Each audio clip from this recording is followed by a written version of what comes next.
ఇవాళ మనతో పాటు మన స్టూడియోలో ఉన్నారు పూజ్య శ్రీ శ్రీ సుమిత్రానంద సరస్వతి మాతాజీ.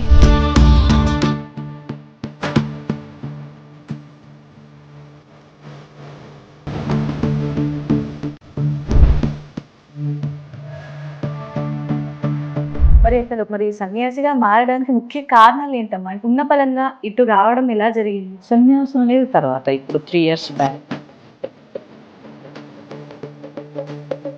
అంటే ఏవి ప్రేరేపించాయి ఈ వేలోకి రావడం? ఎందుకంటే మాకు తెలిసినంత వరకు మీకు కూడా వివాహం అయింది, నార్మల్ లైఫే లీడ్ చేశారని తెలిసింది. సున్నితంగా రాలేదు. చిన్నప్పటి నుంచి మా 4 fathers నుంచి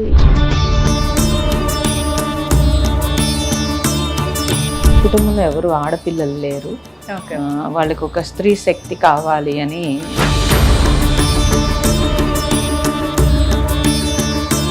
ఇప్పుడు సన్యాసిగా మారినప్పుడు వాళ్ళ రొటీన్ జీవన విధానం ఎలా ఉంటుందమ్మా? అసలు చిన్న సంసారం నుంచి పెద్ద సంసారంలోకి వస్తాము.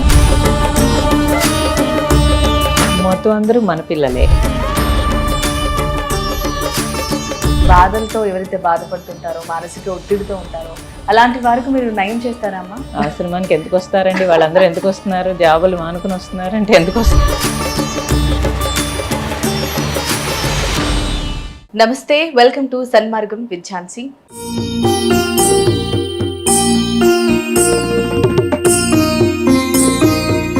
ఇవాళ మనతో పాటు మన స్టూడియోలో ఉన్నారు పూజ్య శ్రీ శ్రీ సుమిత్రానంద సరస్వతి మాతాజీ. మరి అమ్మతో మాట్లాడి మరికొన్ని విషయాలు తెలుసుకునే ప్రయత్నం చేద్దాం. నమస్కారం అమ్మ. నమస్తే ఝాన్సీ గారు. ప్రేక్షకులందరికీ నమస్తే అమ్మ. మరి మా ప్రేక్షకుల కోసం మీ నుంచి అంటే మీ గురించి ఒక 4 విషయాలు తెలియజేయండి. ప్రత్యేకంగా అంటే తప్పనిసరిగా స్త్రీలు ఒక అవేర్నెస్తో ఉండాలని చెప్తాను నేనైతే. ఏదొక లక్ష్యంతో కూడా ఉండాలి. సో మా చిన్నప్పటి నుంచి మేము అలాగే పవర్ అన్వేషణ, అంటే భగవంతుడు అంటే ఏంటి, దేంట్లో భగవంతుడు ఉన్నాడు అనే అన్వేషణలోనే జరిగింది. అందువల్లనేమో ఇలా వచ్చామో అనిపిస్తుంది నాకైతే. అయితే గృహిణిగా, తర్వాత తల్లిగా అన్ని పాత్రలు పోషించి కూడా మా సాధన మేము కొనసాగించాము. అందరూ అలాగే ఉండాలని నా అభిలాష, స్త్రీలందరూ అలాగే ఉండాలని నా అభిలాష. అందుకోసం కూడా కృషి చేయడం జరుగుతోంది. ఓకే అమ్మా. మరి సన్యాసిగా మారడానికి ముఖ్య కారణాలు ఏంటమ్మా? అంటే ఏవి ప్రేరేపించాయి ఈ వేలోకి రావడం? ఎందుకంటే మాకు తెలిసినంత వరకు మీకు కూడా వివాహం అయింది, నార్మల్ లైఫే లీడ్ చేశారని తెలిసింది. మరి ఉన్న పలంగా ఇటు రావడం ఎలా జరిగింది? ఉన్నపలంగా రాలేదు. చిన్నప్పటి నుంచి మా 4 fathers నుంచి స్పిరిచువల్లో ఉన్నారు. మా నాన్నగారు జ్యోతిష్యం కూడా చెప్పేవారు. సో వారు యోగ విద్యలు. సో వాళ్ళు చిన్నప్పుడే చెప్పి ఉన్నారు. అంటే వాళ్ళు కుటుంబంలో ఎవరు ఆడపిల్లలు లేరు, వాళ్ళకి ఒక స్త్రీ శక్తి కావాలి అని మా నాన్నగారు అమ్మ ప్రెగ్నెంట్గా ఉన్నప్పుడు మొక్కుకొని మరి ఆడపిల్ల కావాలని కోరుకున్నారు. అలాగే వచ్చాను నేను. చిన్నప్పుడే వారు ఏం చెప్పారంటే సన్యాసి అవుతావు నువ్వు అని చెప్పి. అయితే అది ఇంట్రెస్ట్ లేదు నాకు అప్పుడు. అంత సోషల్ సర్వీస్ చేయాలి అనేది ఒక కాన్సెప్ట్. చిన్నప్పుడు ఫ్యామిలీలో అస్తమాను భగవద్గీతలు, లేకపోతే భారతము, సప్తాహాలు ఇవన్నీ జరిగేవి ఎక్కువగాను. అయితే అప్పుడు ఆ టైంలో సాధువులను తీసుకొచ్చి వాళ్ళు చెప్పించేవారు. అయితే నాకు నా అబ్జర్వేషన్లో ఏం జరిగింది అని అంటే, కొంతమంది, అందరూ కాదు, నాకు తెలియదు, అందరూ కాదు, నేను అబ్జర్వ్ చేసిన దగ్గర కొంతమంది ఏంటంటే స్టేజ్ మీద చెప్పింది ఒకటి, లోపల ఆచరించేది ఒకటి కనిపించింది. కొంతమంది అలా చేసి ఉన్నారు. అప్పుడు అయితే సన్యాస అంటే ఇలాగే ఉంటుంది కావును అనేది ఒక చిన్న వయసులో అవగాహన ఉండదు అసలు మనకి. అవునమ్మా, కరెక్ట్. ఇలాగే ఉంటుంది కావును, ఇది నాకు వద్దు, ఇంకేదో చేయాలి అనేది నా అన్వేషణ. భగవద్ అన్వేషణలో కూడా నా క్వశ్చన్స్కి సరైన సమాధానం కూడా దొరకలేదు నాకు. సో నాన్నగారు ఏంటంటే యోగ విద్యలు అవి నేర్చుకోవడము, అవి చేస్తే బాగుంటుంది అనేది ఆయన ఒపీనియన్. అది అందుకు అక్కడి నుంచి దూరంగా పారిపోవాలి అనుకుని నేను ఎక్కువగా సోషల్ సర్వీస్ అంటే చదువుకుని 8th క్లాస్లో 7th క్లాస్లో చదివాను మదర్ తెరీసా గురించి. ఆవిడ చేసే సర్వీసు అదంతా బాగా నచ్చి, సరే ఇలా అయితే సోషల్ సర్వీస్ బాగా చేయొచ్చు అందులోకి వెళ్ళిపోతే అని అలాగా ట్రై చేశాను. అది ఇంట్లో కష్టము, ఎందుకంటే ఫ్యామిలీ ఆర్థడిక్ ఫ్యామిలీ. దానివల్ల వాళ్ళు ఏమో నేను క్రిస్టియన్కి వెళ్ళిపోతానేమో అని భయం వేసి వాళ్ళు బలవంతంగా నీకేం కావాలి అసలు, వస్తే ఇటు సన్యాసము లేకపోతే ఇటు పెళ్ళి మ్యారేజ్ చేసుకోవాలి, ఇటు అటో వెళ్ళాలి తప్పించి ఎటు వెళ్ళడానికి వెళ్ళలేదు. మరి ఈ నిర్ణయం ఎప్పుడు తీసుకున్నారమ్మా? సన్యాసం అనేది తర్వాత ఇప్పుడు 3 years బ్యాక్ తీసుకున్నాను. సో అందుకని మ్యారేజ్కి వెళ్ళాల్సి వచ్చింది. వివాహం అయింది. అయితే వారు కూడా సోషల్ సర్వీస్ చేస్తున్నారు. సో అలా ఇష్టపడి చేసుకున్నాను. పిల్లలు ఉన్నారమ్మా? ఒక పాప మ్యారేజ్ అయిపోయింది ఆవిడకి కూడా. అయితే సన్యాసం అనేది నా దృష్టిలో ఈ బట్టలు వేసుకోవడం కాదు, లోపల సన్యాసించాలి అనేది. దానికి నాందిగా నేను స్పిరిచువల్లోకి వచ్చిన తర్వాత పూర్తిగా నా అన్వేషణలో ఓంకారంతో రీసెర్చ్ చేయడం జరిగింది. ఆ ఇన్నర్ ప్రయాణం చేసినప్పుడు నాకు అర్థమైన విషయం ఏంటంటే లోపల సన్యాసించాలి. అలా నేను స్టార్ట్ చేసిన 14 సంవత్సరాల తర్వాత ఈ సన్యాసం వచ్చింది. ఓకే, అంటే మొత్తంగా దాని గురించి తెలుసుకుని పూర్తిగా మనం ఉండడము, సన్యాసిగా జీవించడం, గృహస్థుగా ఉంటూనే సన్యాసిగా జీవించటం ఎలాగా, అది ఎలా చేయాలి. ఎందుకంటే బయట గృహస్థుగా ఉన్నప్పుడు బోల్డ్ అవకాశాలు ఉంటాయి, అనేక రకాల ప్రలోభాలు లేకపోతే భోగము చాలా ఉంటాయి. అవన్నింటినీ జయించితే తప్పించి కరెక్ట్ కాదు. మనీ, డబ్బుతో మనం డిపెండ్ అవ్వకుండా ఎలా జీవించాలి, ఇవి ఒక రకంగా వ్యామోహం మొత్తం వెళ్ళాక అదంతా అయిపోయాకనే అప్పుడు మా గురువు గారు వెంటపడి, అంతకుముందు నుంచి చాలా మంది నాకు సన్యాసం ఇవ్వాలని చాలా మంది అడిగారు, కానీ ఒప్పుకోలేదు. నాకు తెలుసు నా లోపల నేను సన్యాసించానా లేదా అనేది నాకు తెలుసు కాబట్టి అవాయిడ్ చేసుకుంటూ వచ్చాను. అయితే మా గురువు గారు మాత్రం నన్ను అడగలేదు, మా ఫ్యామిలీని అడిగారు. ఫ్యామిలీ ఒప్పుకుంటే తప్పించి గృహస్థుగా ఉన్నప్పుడు సన్యాసం కుదరదు. సో ఫ్యామిలీ ఒప్పుకోవడానికి వారు వాళ్ళ నుంచే వచ్చారు, అట్నుంచి వచ్చారు. వాళ్ళు ఒప్పుకున్న తర్వాత తీసుకున్నారు. ఓకే అమ్మా, మరి ఎప్పుడైతే మీరు అన్నీ క్లుప్తంగా తెలుసుకుని తీసుకున్నారు అని చెప్తున్నారమ్మా, మంచిగా అర్థమైంది. మరి తీసుకున్న తర్వాత ఆ ప్రయాణం ఎలా ఉందమ్మా? అంటే ఇప్పుడు నార్మల్గా గృహస్థులకి మామూలుగా లేయడము, టీ తాగడము, పిల్లలు ఉంటే వాళ్ళు రెడీ చేయడము, హస్బెండ్స్ ఉంటే ఆఫీస్కి పంపించడం, ఇలా రొటీన్ అనేది అందరికీ తెలుసు. మరి ఇప్పుడు సన్యాసిగా మారినప్పుడు వాళ్ళ రొటీన్ జీవన విధానం ఎలా ఉంటుందమ్మా? అసలు జీవన విధానము చిన్న సంసారం నుంచి పెద్ద సంసారంలోకి వస్తాము. ఎందుకంటే వసుదైక కుటుంబం, మొత్తం అందరూ మన పిల్లలే. ఇప్పుడు పెరుగుతారు, మొత్తం పిల్లలు పెరుగుతారు. సన్యాసి జీవితంలో నియమాలు ఉంటవి, ఏది నో అనకూడదు, అలా అన్నీ ఎస్ అనకూడదు, రిజెక్షన్ ఉండకూడదు, అన్నీ ఆహ్వానించకూడదు. అలా చాలా కఠినమైన నియమాలే ఉంటాయి దీంట్లోనూ. సో ప్రతి ఒక్కళ్ళు మనదే కుటుంబం కాబట్టి ఎవరు బాధపడినా, ఎవరు ఏది అడిగినా రెస్పాన్సిబిలిటీ ఇంకా పెరుగుతుంది. గృహస్థుగా ఉన్నప్పుడు మన చిన్న ఫ్యామిలీలో మనకు బోల్డ్ టైం ఉంటుంది, ఇప్పుడు అంత పెద్ద ఫ్యామిలీ అవుతుంది. మన గురించి అప్పుడు గృహస్థుగా ఉన్నప్పుడు మన గురించి మనం చూసుకుంటాము, ఇప్పుడు మన గురించి మనం చూసుకోవాల్సిన అవసరం లేదు. ఈశ్వరుడు అన్నీ అమర్చే ఉంచుతాడు, అది ప్రాబ్లం కూడా కాదు. కాకపోతే సన్యాస జీవితానికి నియమాల్లో ముఖ్యంగా ఉండేది ఏంటంటే ప్రజల కోసం జీవించడమే ఉంటుంది. ప్రజల కోసం, మన కోసం మనం జీవించేది ఉండదు. అందరిలోనూ పరమాత్మని చూస్తూ జీవించడమే ఉంటుంది. కాబట్టి ఇప్పుడు ఇంకా కొంచెం బాధ్యత పెరుగుతుంది. ఇదివరకైతే ఫ్రీ స్వేచ్ఛ ఉంటుంది, ఇప్పుడు స్వేచ్ఛ ఉండదు.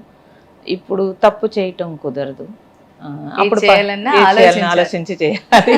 అప్పుడైతే పర్వాలేదులే అని నెట్టేయచ్చు, ఇప్పుడు నెట్టేయడం కుదరదు, ధర్మము వెంటాడుతుంది అంటారు.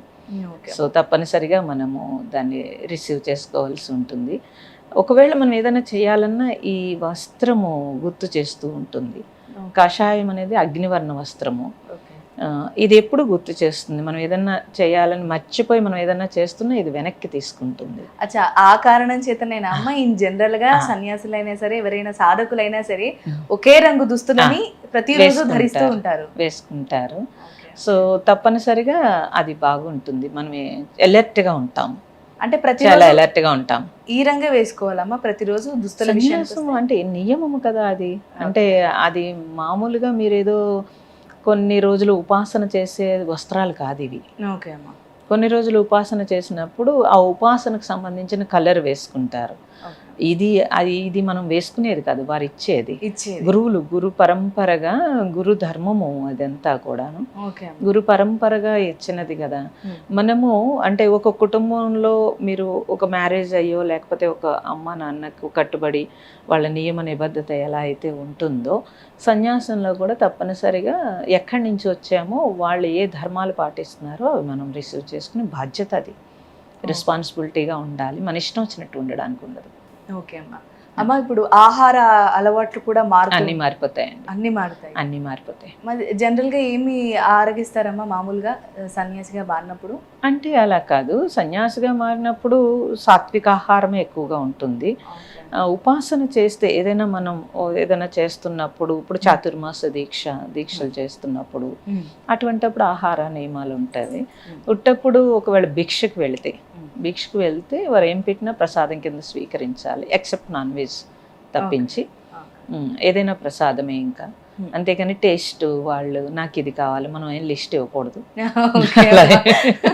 అలా ఇచ్చి గురువులు కాబట్టి అని లిస్ట్ ఇవ్వకూడదు.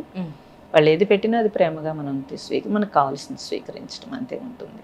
మనం ఇంటి దగ్గర ఉండి అంటే మన గృహంలో ఉండం కాబట్టి, ఇప్పుడు ఆశ్రమంలో ఉన్నప్పుడు మేము ఎంత లైట్గా తీసుకోవాలో అంత లైట్గా తీసుకుంటాం, అంతే ఉంటుంది. ఓకే అమ్మ. ఇప్పుడు జనరల్గా మామూలుగా ఎవరైనా గృహస్థులు ఉంటే వారు వారి పనులతో పాటు ఖాళీ టైం దొరికితే ఓ సినిమానో అలా చూస్తూ ఉంటారమ్మా. మరి ఈ సన్యాసిగా మారినప్పుడు మీరు అన్నట్టుగా సేవా దృక్పథం పెరుగుతుంది, ఆహార అలవాట్లో మార్పు ఉంటుంది, దుస్తుల విషయంలో కూడా మార్పు ఉంటుంది. అలాగే ఈ ఖాళీ సమయం ఏదైతే ఉంటుందో ఆ సమయంలో ఏం చేస్తారమ్మా? అంటే దేవుణ్ణి పూజిస్తారా, లేకపోతే ఏదైనా సాధన చేస్తారా? వాళ్ళ ఉపాసనలు ఉంటాయి కదండి. తప్పనిసరిగా ఖాళీ టైమే ఉండదండి అసలు. నాకైతే ఖాళీ టైమే ఉండదు. మరి అంత షెడ్యూల్డ్ ఉంటాయి కదా, అలాగే వెళ్ళిపోతుంది. ఒకవేళ ఖాళీ టైము అండ్ మా సొంత సాధన ఉంటుంది కదా, సొంత సాధన ఉంటుంది తప్పనిసరిగాను. ఖాళీ టైం ఉంటే ఆ సాధన ఉంటుంది, లేదా ఏదైనా రాసేది ఏమైనా అన్నీ ఉంటాయి. అది మనం ఏం పెట్టుకుంటామో అది పెట్టుకుంటాము. మాకు ప్రణవాశ్రమం ఉంది కాబట్టి ఆశ్రమ పనులు ఉంటాయి. నాకు ఖాళీ టైం ఉంటే ఇంకా ఆశ్రమ పనులే ఎక్కువ చేసుకుంటాను. నాకు ఇంట్రెస్ట్ కాబట్టి ఆశ్రమ పనులే చేస్తాను. మిగతా టైం అంతా షెడ్యూల్ ఇలా ఉంటుంది, సత్సంగాలు ఉంటవి, క్లాసెస్ ఉంటవి, అన్నీ ఏమి ప్రత్యేకంగా ఖాళీ ఏమి ఉండదండి. ఓకే అమ్మ. మరి మామూలుగా ఈ సన్యాసిగా మారినప్పుడు ఈ యోగ విద్య గురించి కానీ, లేదా ఎప్పుడు ధ్యానం చేస్తూ ఒక సాధన చేస్తూ ఓంకార ధ్యానం చేస్తూ ఉంటారమ్మా, వీటి యొక్క ప్రాముఖ్యత తెలియజేయండి. ఓంకారము ప్రణవం అనేది ఒక విశిష్టత అండి. శబ్దం పరబ్రహ్మ స్వరూపం అంటాము. అంతటా శబ్దం ఉంది, కానీ ఆ శబ్దం మీలో కూడా ఉంది. మీలో ఉన్న శబ్దాన్ని మీరు అసలు గుర్తించలేరు. ఓంకారంతో మనం గుర్తించగలుగుతాము. ఎందుకనంటే శబ్దము నుండే మన మాట అన్నీ కూడా పుట్టినవి. ఎంత చిత్రంగా అంటే శబ్దము పుడుతుంది లోపల, నాభిలో ఉద్భవించింది, అది హృదయంలో స్పందన తీసుకుంటుంది, మాట రూపంలో బయటకు వస్తుంది. ఇన్ని చర్యలు జరుగుతున్నాయని మీకు తెలుస్తుందా? లేదు. ఓంకారం సాధన చేస్తే తెలుస్తుంది. ఇంత చర్య ఎంత స్పీడ్గా జరుగుతోంది, ఎంత సెకండ్స్లో జరుగుతోంది. అంటే శబ్దం పుట్టగానే ఈ హృదయ స్పందన తీసుకుంది కదా. ఇక్కడ మీకు ఎవరి మీదైనా కోపం ఉంది, మీ మాట ఎలా వస్తుంది? చాలా పరుషంగా వస్తుంది, కటుగా వస్తుంది. ఇక్కడ మీకు ప్రేమ ఉంది, చాలా స్మూత్గా వస్తుంది. అవి ఎన్ని సెకండ్స్లో వచ్చేస్తుంది, మారిపోతూ ఉంటుంది చూడండి. కానీ మీకు తెలియదు, మీరు మాట్లాడుతున్నాను అంటున్నారు, కానీ శబ్దము చర్య తీసుకుంటుంది, ఆ చర్య జరుగుతోంది, ఆ చర్య నుంచి శబ్దం బయటకు వస్తుంది, భావము దాంట్లో కలుస్తోంది. ఇన్ని కలుస్తున్నాయని మీకు ఎలా తెలుస్తుంది? తెలియట్లేదు. అది ఓంకారం మీద రీసెర్చ్ చేయడం వల్లే తెలుస్తుంది. అలాగే బయట అనేక రకాల పక్షులు, జంతువులు అన్ని శబ్దం చేస్తాయి, నీరు, గాలి అన్ని శబ్దం వస్తాయి, అన్ని ఓంకారనాదమే వస్తుంది. కానీ అది ఓంకారం అని మీరు అనుకోరు, అవేవో శబ్దం చేస్తున్నాయి అంటారు. సో మేము ఓంకారం చెప్తే పక్షులు అన్ని సరౌండింగ్స్లో అన్ని రియాక్ట్ అవుతాయి. ఎలా రియాక్ట్ అవుతాయి మరి? అంటే మనం గట్టిగా కాదు, అక్కడ స్పందన ఆ వైబ్రేషన్స్ ఆ ఖాళీ అయ్యి లోపల ఆ శబ్ద తరంగము బయటకు వచ్చేటప్పుడు తరంగాన్ని రిసీవ్ చేసుకుంటాయి. అంటే బయటికి వినిపించేలా మనం ఓంకారాన్ని అంటాం కదమ్మా. ఉచ్చరించటము వేరు, ఓంకారం పలకడం కాదు, పట్టుకోవడం అని చెప్తాను నేను. పట్టుకోవడం అంటే ఆ తరంగము, అంటే లోపల ఖాళీ అయితే, మీ మనస్సు మీ హృదయము శుద్ధి అయి ఉంటే కనుక ఆ తరంగము ప్రకృతిని తాకుతుంది. ఓకే. తాకితే ప్రకృతి అంతా కూడా అనేక రకాల ప్రాణులు ఉంటవి, ఎన్నో సూక్ష్మత ప్రాణులు ఉంటవి, అవి రియాక్ట్ అవుతాయి. ఓకే అమ్మ. అలా ప్రకృతి స్పందన అది. సో ఓంకారం పట్టుకోవడం అంటే ప్రకృతిలో ఆ స్పందన. అలా. అమ్మ మరి సాధన గురించి మా కోసం ఏ తెలియజేస్తారా? సాధన? ఇన్ జనరల్ గా మాకు సాధన అనే వరకే తెలుసమ్మా నిజంగా చెప్పాలంటే. అచ్చా ఏదైనా పని కావాలంటే దాని మీద కృషి చేయాలి, దానికి కావాల్సినవన్నీ మనం ప్రయత్నిస్తూ వెళ్తే మనకు అది గమ్యానికి చేరుకుంటాం. అలాగే మరి ఈ మామూలుగా సాధన అని చెప్పి చేస్తారో అది ఏంటి అనేది చాలా మందికి తెలియదమ్మా. అంటే దేవుడిపై పూర్తి సాధన మీనింగ్ తెలియదు. అలా దాని గురించి. అసాధ్యమైన దాన్ని సుసాధ్యం చేసేది సాధన. ఓకే. ఓకే, ఇది అసాధ్యం, అమ్మో నేను చేయలేను అన్నవాళ్ళు దాంట్లోకి దిగినప్పుడు దాన్ని సుసాధ్యము చేసుకుంటూ ఉన్నదాన్ని సాధన అని అంటారు. అది ఏ రంగంలో, ఎనీ రంగంలో, అంటే పర్యాయ పదము ప్రయత్నం లాగానా? అంతే, మీరు ప్రయత్నము చాలా గట్టి ప్రయత్నం చేయటాన్ని సాధన అంటారు. సో మీరు ఏ రంగంలో చేసినా అది సాధనే అవుతుంది. సో మీరు సెలెక్ట్ చేసుకోవాల్సి ఉంటుంది. స్పిరిచువల్లో సాధన అని అంటే కనుక మీరు దేన్నైతే మీరు తీసుకున్నారో దాని మీద మాత్రమే ఫోకస్ పెట్టేది సాధన. ఓకే. ఏకాగ్రత, పూర్తి ఏకాగ్రతతో చేసేదాన్ని సాధన అని అంటారు. సో సాధనలో అనేక రకాలు ఉంటాయి, అనేక రకాలుగా వెళ్తారు. మీరు అవలంబించేది ఏంటి అంటే ముఖ్యంగా? ఒట్టి ఓంకారమేనండి. ఓంకారమే. అంటే ఇన్ని ఇయర్స్ నుంచి ఆ ఓంకారం మీద నాది రీసెర్చ్ మొత్తం అంతా. అది ఆ శబ్ద తరంగము ఎలా ఉంది, ఎలా పలికితే ఎలా వస్తుంది, లేకపోతే లోపల హృదయం ఖాళీ అయితే ఎలా వస్తుంది, లేకపోతే డిప్రెషన్, ఆడపిల్లలకి ఓంకారంతో డిప్రెషన్ తగ్గించటము, సూసైడ్ చేసుకోవాలనే టెండెన్సీ ఉన్న వాళ్ళని తీసుకొచ్చి ఓంకారం చేయిస్తే వాళ్ళు ఎలా మారారు, లేకపోతే ప్రెగ్నెంట్ లేడీస్లో బేబీస్ ఇంకా ఎదగలేదనో లేకపోతే తీసేయాలనో అబార్షన్ చేయాలన్న వాళ్ళను ఓంకారంతో మళ్ళీ వాళ్ళని చేయటము. ఇప్పుడు ప్రత్యేకంగా ప్రెగ్నెంట్ లేడీస్ని తీసుకుని ఓంకారంతో చేస్తున్నాము. అలా అన్ని ప్రయోగాలు. స్టూడెంట్స్ ఎడ్యుకేషన్ సరిగ్గా రాకపోతే వాళ్ళ ఫెయిల్యూర్ స్టూడెంట్స్ని తీసుకోవడము, లేకపోతే దొంగలు, తాగుబోతులు, అన్ని ప్రయోగాలు చేసి ఉన్నాను నేను. సో దాని మీద ఓంకారంతో అందుకే తెలిసింది ఒక పట్టు ఇంత ఉంది అని. ఓకే అమ్మ. మరి ఈ ఓంకార సాధన వల్ల మీరు ఏదైతే చెప్తున్నారో దానివల్ల జీవితంలో మార్పు, శరీరంలో కూడా మార్పు, అన్ని మార్పులు వస్తాయండి. ఎందుకంటే తల నుంచి మీకు కాలి బురటకు నేల వరకు 72,000 నాడులు ఉంటాయి మనకి, నర్వస్ సిస్టము. ఎప్పుడైతే ఓంకారం మీరు కరెక్ట్గా, అంటే మేము దానికి ఒక క్రియ ఉంటుంది, దాని ప్రకారం పలికితే కనుక నాడులన్నీ యాక్టివేట్ అవుతాయి. వాళ్ళకుండే బ్లాక్స్ కానీ, వాళ్ళకుండే స్ట్రెస్ రిలీజ్ కానీ అన్నీ అయ్యేటప్పటికి ఆటోమేటిక్గా ఆరోగ్యం బాగుపడుతుంది. సో యాక్టివ్గా ఉండగలుగుతారు, స్ట్రెస్ రిలీజ్ అయిపోతుంది పూర్తిగాను. ఏదైనా సమస్యలు, వాళ్ళకి ఏదైనా ఇబ్బందులు, సమస్యలు, మైండ్ అంతా చికాకు, ఇవన్నీ ఒక ఫ్రెష్నెస్ వచ్చేస్తాయి. కరెక్టే అమ్మా. ఇన్ జనరల్ గా నార్మల్ గా కూడా వింటూ ఉంటాము, దేవుడి గుడికి వెళ్ళినా ఏది వెళ్ళినా అక్కడ భజన కానీ లేకపోతే ఈ ఓంకార నామం ఏదైతే ఉందో దాన్ని అనడం వల్ల ఘంటానాదము అసలు ఎందుకు పెట్టారు మరి అంటే, ఇలా వెళ్ళగానే మీరు తలుపులతో వెళ్తారు, తలంపులతోటి వెళ్తారు. మీరు గుళ్ళోకి వెళ్ళేటప్పటికి ఏం తీయరు, డైరెక్ట్గా దేవుడి దర్శనానికి అలా వెళ్ళిపోతారు. ఎప్పుడైతే దేవుడి దర్శనానికి ముందు మీరు గంట కొట్టినప్పుడు ఆ నాదము మీ తలకి ఒక ఆరాశక్తిని తీసుకొస్తుంది. ఆరాశక్తిని తీసుకొస్తే మీ తలంపులన్నీ కాసేపు పక్కకి వెళతాయి, అప్పుడు దర్శనం కరెక్ట్గా జరుగుతుంది. అందుకు గుళ్ళో గంటానాదం పెట్టారు. ఎవరికీ తెలియదు, బళ్ళో గంట కొట్టినట్టు టపా టపా కొడతారు, అలా కొట్టకూడదు. దాన్ని జాగ్రత్తగా కొట్టినప్పుడు మీ ఆరాశక్తి పెరుగుతుంది.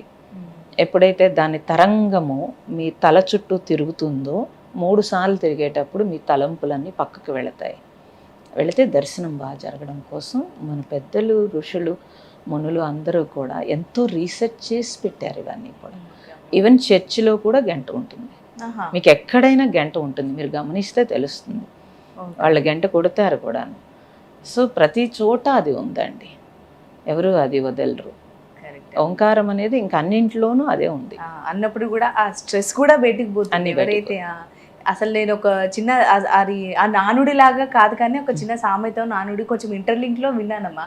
మామూలుగా మనకి ఏదైనా స్ట్రెస్ ఉన్నా ఏమున్నా రోజు కనుక గుడికి ఎవరైతే వెళ్తారో వారు అక్కడ ఒకవేళ గట్టిగా భజన చేస్తూ లేకపోతే ఓంకారనాదం అంటూ ఉంటే ఆ అరుపులో నుంచి మన స్ట్రెస్ పోతుంది, దాని వల్ల మైండ్ ఎంత రిఫ్రెష్ అవుతుందని విన్నానమ్మా. నిజమేనా? అంటే భజన్స్ లో మనకి ఏమైంది అని అంటే భజన్స్ లో లీనం అవుతారు. ఒకటి భజన్స్ మీరు చేత్తో చేసేటప్పుడు చప్పట్లు కొడుతూ చేస్తారు కాబట్టి ఈ నర్వస్ సిస్టమ్ అంతా యాక్టివ్ అవుతుంది. హార్ట్కి సంబంధించిన నరాలు, బ్రెయిన్కి సంబంధించిన నరాలు, బ్యాక్ బోన్కి సంబంధించిన నరాలు అన్నీ హ్యాండ్స్ నుంచి స్టార్ట్ అవుతాయి కాబట్టి సో దీనికి తప్పనిసరిగా మీరు చేసినప్పుడు అన్ని యాక్టివ్ అవుతాయి.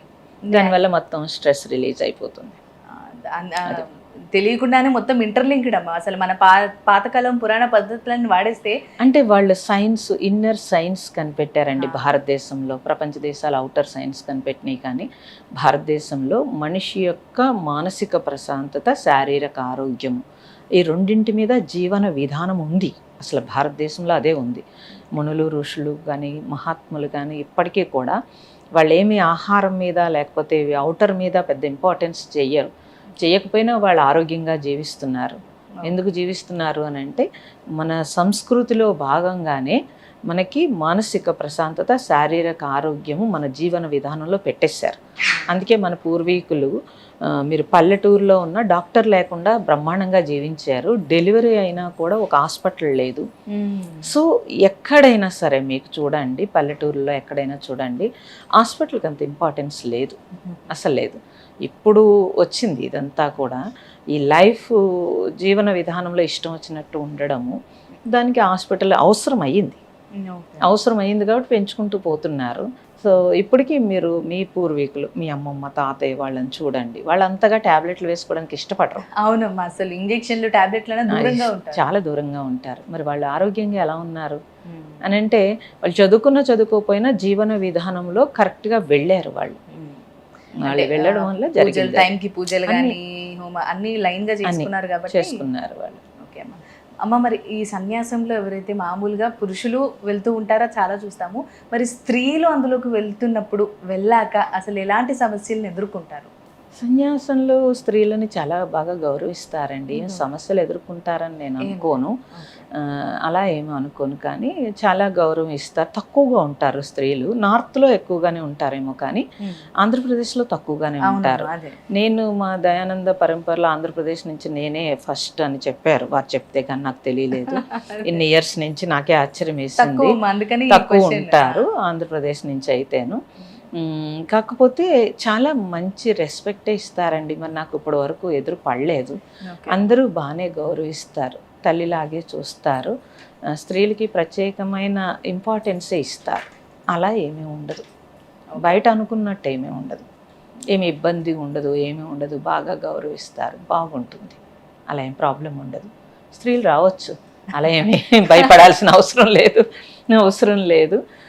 అంటే అందరూ తల్లిలాగే ట్రీట్ చేస్తారు, మరి మదర్ లాగే ట్రీట్ చేస్తారు. సో నేను బండారాలకి వెళ్ళాను, చాలా భిక్షల దగ్గర చూశాను, అంతా కూడా ఫస్ట్ ఇంపార్టెన్స్ స్త్రీలకి ఇచ్చారు బాగా. అదేం ప్రాబ్లం ఏమీ లేదు. ఓకే అమ్మా, మరి ఇన్ జనరల్గా ఇప్పుడు మీరు సాధన చేస్తూ ఉంటారు, ఓంకార సాధన, యోగ విద్య ఇవ్వండి, అండ్ పరులకు సేవ చేస్తూ ఉంటారు, ఎప్పుడు దేవుడి ధ్యానంలోనే ఉంటారు. మరి ఇలాంటివి అంటే మీలాంటి వారికి కూడా కర్మ సిద్ధాంతాలు ఉంటాయా అమ్మ? అసలు కర్మ సిద్ధాంతం ఎవరికైనా, ప్రారంధము అనేది ఎవరికైనా ఉందండి, ఎవరికైనా తప్పదు కదా.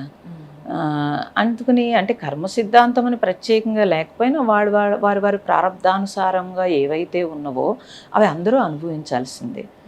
అక్కడ అయితే ఏమవుతుందంటే జ్ఞానం ఉంటుంది కాబట్టి ఇబ్బంది లేకుండా యాక్సెప్ట్ చేస్తారు.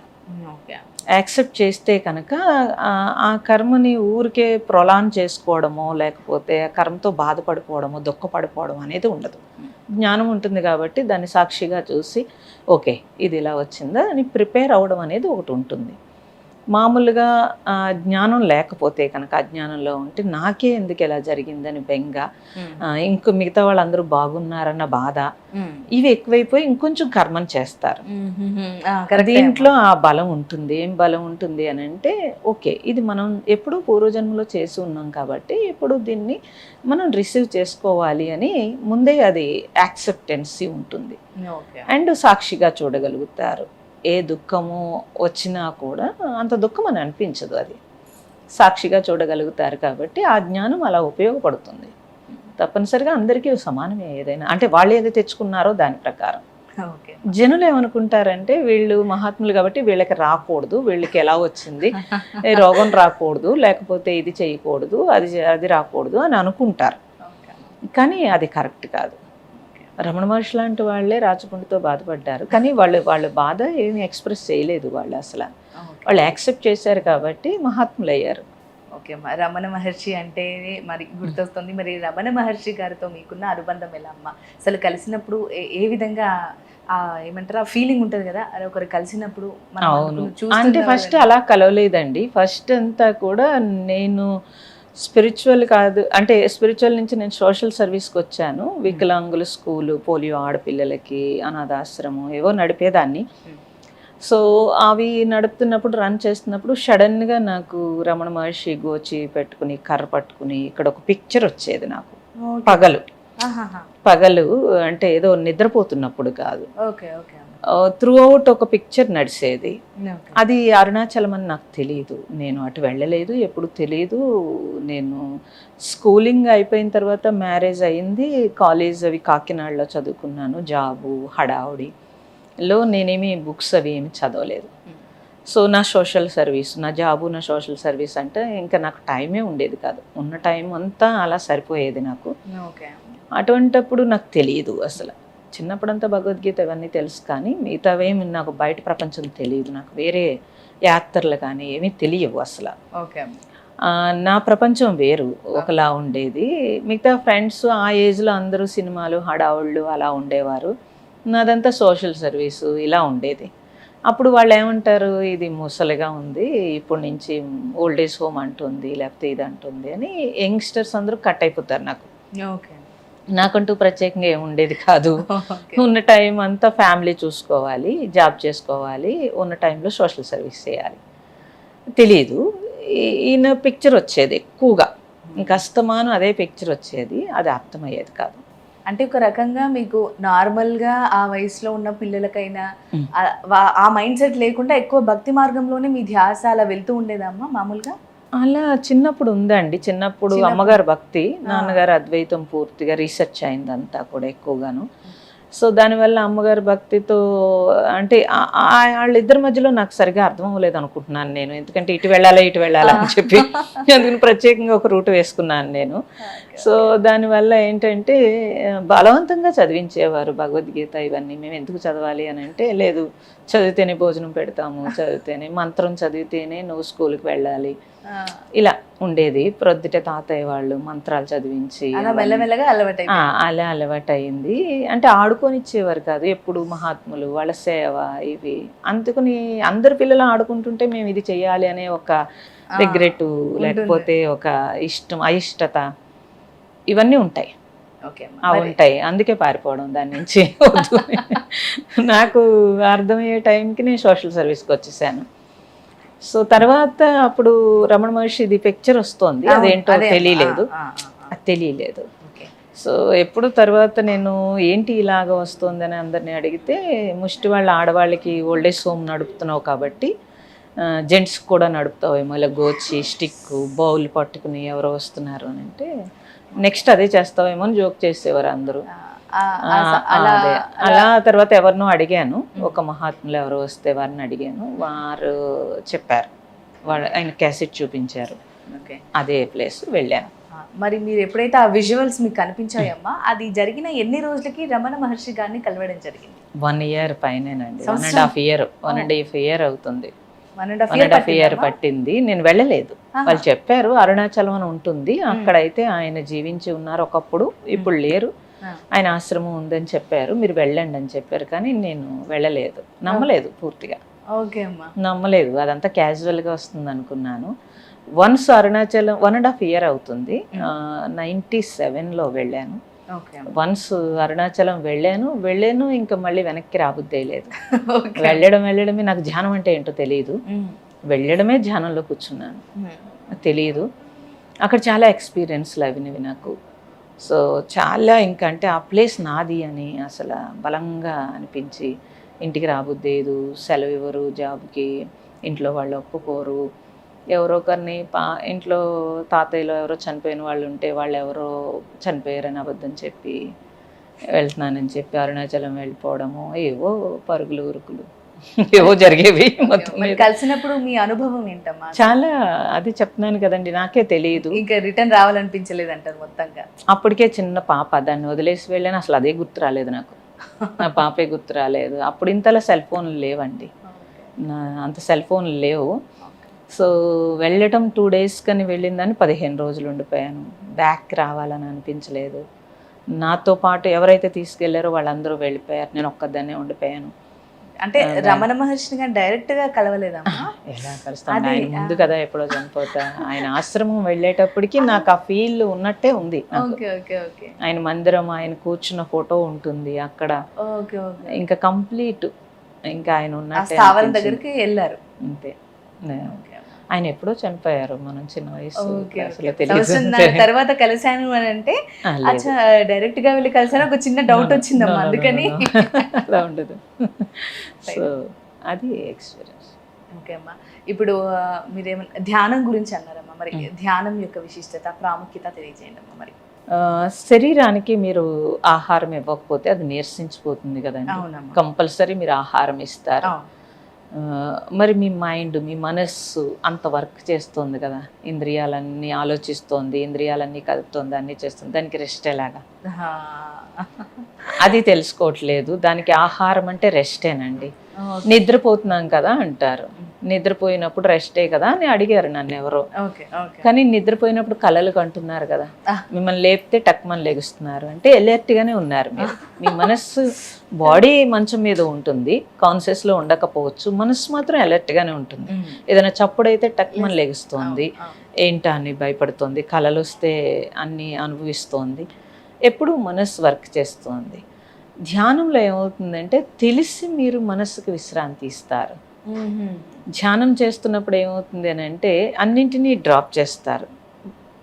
అంటే మనస్సు ఇంద్రియాలకి రాజు, ఇంద్రియాలను నడపాలి.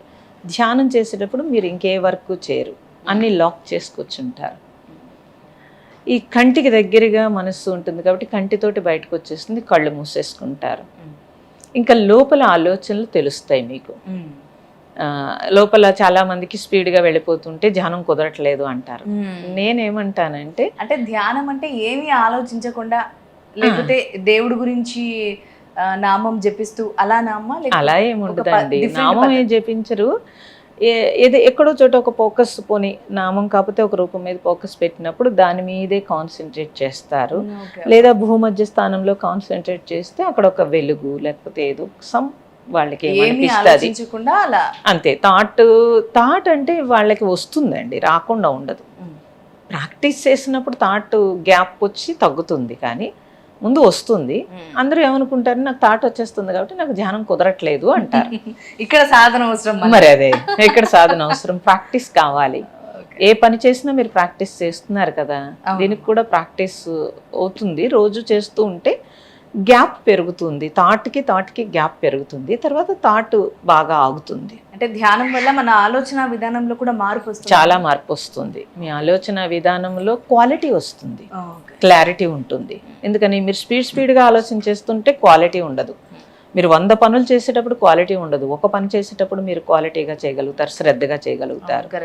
సో థాట్లో అలాంటి వేగం తగ్గిపోతుంది, ప్రెజర్ తగ్గిపోతుంది. ప్రెజర్ తగ్గిపోతే మీకు నర్వస్ సిస్టమ్ అంతా ఆ ప్రెజర్ తగ్గేటప్పటికి ఆరోగ్యం కూడా బాగుంటుంది, శారీరక మానసిక ఆరోగ్యం అన్నీ బాగుంటాయండి. తర్వాత నేనేమంటానంటే అవుటర్ మేకప్ అవసరం లేదు, ఇన్నర్ నుంచే గ్లో వస్తుందని చెప్తాను. ఇన్నర్ నుంచే బ్రైట్నెస్ వస్తుంది, ఐస్ కానీ లేకపోతే మొహం కానీ బ్రైట్నెస్ ఉంటుంది బాగాను. సో అలా ధ్యానానికి సంబంధించి చాలా ఆరోగ్యం బాగుంటుందండి. కరెక్టే అమ్మ. చిన్న ఎగ్జాంపుల్స్ అంటే, ఏ రోజైతే మనము స్ట్రెస్ లేకుండా హాయిగా నిద్రపోయినప్పుడు మన ముఖం తెల్లవారుజాము లేస్తే అది బాగుంటుంది, ఎనర్జెటిక్ గా ఉంటారు. మీరు 1 గంట 2 గంటలు చేసే పనిని ఒక 6 గంటలైనా ఫ్రెష్ గా చేస్తారు. మామూలు వాళ్ళు అయితే 1 గంట చేసేటప్పుడు అలసిపోతారు, ఛానులు అయితే కనుక ఎంతసేపు అయినా అలసిపోకుండా ఉండగలుగుతారు. అందుకేనామా జనరల్ గా తెల్లవారుజామున లేయాలి అని అంటారు. తెల్లవారుజామున బ్రహ్మముహూర్తంలో మంచిదండి. బ్రహ్మముహూర్తంలో చేస్తే కనుక ఆ టైంలో వాతావరణం కూడా అంతా ఎందుకు బాగుంటుందంటే అందరూ నిద్రలోకి వెళ్ళిపోతారు, నెగిటివ్ ఆలోచనలు ఉండవు కాబట్టి వాతావరణం కూడా శుద్ధి అయి ఉంటుంది. చంద్రుడు నక్షత్రాలు ఎప్పుడు వాడి నుంచి వచ్చే కిరణాలన్నీ కూడా ఒక వాతావరణాన్ని క్రియేట్ చేస్తాయండి, క్రియేట్ చేసి ఉంచుతాయి. సో మీరు తెల్లవారుజామున ఎప్పుడైతే లెగుస్తారో బ్రహ్మముహూర్తంలో ఆటోమేటిక్గా ఆ వాతావరణంలో మీ మనస్సు ఏకీభావం చెందుతుంది, అంటే కనెక్ట్ అవుతుంది, తొందరగా కనెక్ట్ అవుతుంది. మొత్తం నిశ్శబ్దం ఉంటుంది, తొందరగా కనెక్ట్ అవుతుంది. అంటే వేవ్స్ అంటాం మేమైతే, ఆ వేవ్స్కి తొందరగా కనెక్ట్ అవుతుంది, ఎనర్జెటిక్గా ఉంటుంది. దానివల్ల మీరు తెల్లవారుజామున చేసిన ధ్యానాలన్నీ బాగా తొందరగా కుదురుతాయి. ఇన్ జనరల్ గా మనము మామూలు కూడా వింటూ ఉంటాం, తెల్లవారుజామున లేవడము, ధ్యానం చేయడము, పెద్దవాళ్ళు ఎవరైనా ఋషులైనా కానీ ఎవరైనా వాళ్ళు పైగా నదీ స్నానం చేయడం, అంటే ఇండైరెక్ట్ గా మీరు అన్నట్టుగా చంద్రుడు డైరెక్ట్ గా పడుతుంది మొత్తం అంతా బాడీ మీద అంతా డైరెక్ట్ గా వేవ్స్ పడతాయి. దానివల్ల కూడా అంటూ ఉంటారమ్మా అప్పుడు నీళ్లు నార్మల్ గా ఉంటాయి, అంత చల్లగా ఉండవు. ఇవన్నీ నిజమేనమ్మా? నిజమేనండి అమ్మ. మరి వయసుతో సంబంధం లేకుండా చిన్నపిల్లలు కూడా ఒకవేళ ధ్యానం చేయాలి అని చాలా మంచిది, చేయొచ్చు. చాలా మంచిది. ఎందుకంటే వాళ్ళ భవిష్యత్తు బాగుంటుంది, అంటే సమదృష్టి వస్తుంది, సమాంతరంగా ఆలోచన ఉంటుంది. దానివల్ల ఎడ్యుకేషన్లో వాళ్ళు బాగా ఎదగడానికి బాగుంటుందండి. తర్వాత ఇప్పుడున్న పిల్లలు చిరాకు, కోపము, విసుగు ఎక్కువ అవుతున్నాయి. ఎందువల్ల అంటే ఎన్విరాన్మెంట్లో మీరు సెల్ ఫోన్లు, టీవీలు, సౌండ్స్, భార్యాభర్తలు ఇద్దరు దెబ్బలాడుకోవడము, ఆ వాతావరణంలో ఆ ఇల్లు ఉంటుంది, ఆ వేవ్సే ఉంటుంది వాళ్ళకి. తర్వాత స్కూల్ అంతా కూడా ఒక కంజెస్టెడ్గాను ఒకే ఆలోచనతో ఉండేవి. మీరు రూములన్నీ ఏసీలతోటి బంధించి బయట ఆక్సిజన్ లేకుండా ఉండడం వల్ల థాట్ ప్రాసెస్లో చాలా స్పీడ్ ఉంటుందండి, ఎనర్జీ తగ్గిపోతుంది. అలా తగ్గిపోవడం వల్ల పిల్లలకు కూడా అలా విసుగు, చిరాకు ఎక్కువైపోతున్నాయి. కాబట్టి వాళ్ళు ఎనర్జెటిక్గా ఉండాలంటే ఫుడ్ కంటే కూడా ధ్యానం వల్ల చాలా ఎనర్జెటిక్గా ఉంటారు. మేము పిల్లల మీద చాలా ప్రయోగాలు చేశాను నేను. ఓకే అమ్మా. చాలా బాగా మీరు అన్నట్టుగా మీ చిన్నతనంలో ఈ భగవద్గీత అన్ని ఎలా చదివించారో అది ఇప్పుడు పిల్లలకి ఇప్పటి నుంచి అలవాటు చేయాలండి. చేస్తే అది చాలా మంచిది. మా దగ్గరికి వస్తారు ఇప్పుడు ఐటీ జాబ్లో వాళ్ళందరూ, పాపం చాలా వాళ్ళని చూస్తే బాధ అనిపిస్తుంది. మేమే ఎనర్జెటిక్గా ఉంటాము, చాలా జీతాలు అయితే 2 లక్షలు 3 లక్షలు సంపాదిస్తారు, కానీ ఎందుకు జీవిస్తున్నావురా బాబు అన్నట్టు వస్తారు ఆశ్రమానికి. ఆ వయసులో ఆశ్రమానికి వస్తున్నారంటే వాళ్ళు ఇంకా ఎంత ఇబ్బందుల్లో రావాలండి. సో కాబట్టి నేను ఎప్పుడు చెప్తాను, అవుటర్ ఐటీ కాదు ఇన్నర్ ఐటీ ఒకటి ఉంది తెలుసుకోండి మీరు అందరూ అని చెప్పి. చూస్తే పాపం బాధ అనిపిస్తుంది. చాలా చిన్న వయసులో పీసీఓడీలు, లేకపోతే అబ్బాయిలకైతే హార్ట్ ప్రాబ్లమ్స్ ఇవన్నీ వచ్చేస్తున్నాయి. మరి మీరు అన్నట్టుగా ఈ బాధలతో ఎవరైతే బాధపడుతుంటారో, మానసిక ఒత్తిడితో ఉంటారో అలాంటి వారికి మీరు నయం చేస్తారా అమ్మా? అంటే తప్పకుండా. ఆశ్రమానికి ఎందుకు వస్తారండి వాళ్ళందరూ? ఎందుకు వస్తున్నారు? జాబులు మానుకుని వస్తున్నారు అంటే ఎందుకు వస్తారు? నయం అయితేనే కదా వస్తారు. ఆశ్రమంలో ఏ ఫీజులు ఉండవండి, అన్నీ ఫ్రీ, అన్నీ ఫ్రీ. కాబట్టి వాళ్ళు హ్యాపీగా ఉండొచ్చు ఎవరైనా సరే. ఆశ్రమం తెలియని వాళ్ళ కోసం అది ఎక్కడుందో? ప్రణవాశ్రమం అంటే కాకినాడ. మీరు యూట్యూబ్లో కూడా ప్రణవాశ్రమం కాకినాడ అని కొడితే ఇదిగో నేను ఇలాగే కాషాయంతో మైక్ పట్టుకుని ఉంటుంది పిక్చరు. సో దాని మీద చూసుకుంటే కనుక అందులో డాక్టర్స్ చెప్పినవి, మేము మా భక్తులు ఉన్నవి, నాది ఓంకారం మీద రీసెర్చ్ అన్నీ ఉంటావండి. క్లాసెస్ కూడా ఉంటుంది అందులో. సో చూడొచ్చు, అలా చూసుకోవచ్చు. అమ్మ, వచ్చిన వాళ్ళకి అదే రోజు మీరు సమస్యని తీర్చేసి పంపిస్తారా, లేకపోతే ఇప్పుడు అన్నిటికీ కొన్ని డేస్ ఒక పరిమితి ఉన్నట్టు దీనికి కూడా ముందు మాట్లాడతారండి? దాంట్లోనే ఫోన్ నెంబర్లు ఉంటవి, ముందు అసలు అపాయింట్మెంట్ తీసుకుంటారు, మాట్లాడతారు. సో వాళ్ళు కొన్ని సమస్యలు ఫోన్లోనే చెప్పేస్తాను నేను, ఫోన్లోనే వాళ్ళకి ఏంటి అనేది. లేదు వాళ్ళు రావాల్సి ఉండి వస్తాను అని అంటే కనుక మాకు రూమ్ అవైలబుల్గా ఉంటే అలాగా ఇస్తాము, వస్తారు, ఉండి వాళ్ళ సమస్యలు ఏమున్నాయో ఆ సమస్యను బట్టి దానికి టైము అంతా కూడా ఉంటుంది, అలా చేసుకుంటారు. లేదా ఆన్లైన్ క్లాసెస్ ఉన్నవి, ఆన్లైన్లో జూమ్ క్లాసెస్ ఉన్నవి, దాంట్లో అటెండ్ అవ్వమని చెప్తాము, దాని తర్వాత రమ్మని చెప్తాము. Monthly first Sunday full day ఉంటుంది, అక్కడ స్పెషల్ మెడిటేషన్ ఉంటుంది, అలా కూడా వస్తారు. సండే వచ్చి ఫుల్ డే అక్కడ ఉండి వాళ్ళ సమస్య అక్కడే, భోజనం అన్నీ అక్కడే ఉంటుంది. సో అదేం ప్రాబ్లం ఉండదు. పొరుగురు అన్ని చోట్ల నుంచి వస్తారు. జనరల్గా ఆశ్రమం అంటే మనం మామూలుగా ఇప్పటి వాళ్ళకి ఏంటి జెన్జీ జనరేషన్ వాళ్ళకైనా కూడా మామూలుగా ఏదైనా సినిమాలో దాంట్లో చూపిస్తే ఎక్కువ అట్రాక్ట్ అయిపోతారు. ఏదైనా పాపులర్ అవ్వాలంటే అందులో ఒకటి వేస్తే కనుక అలా తెలుస్తుందమ్మా.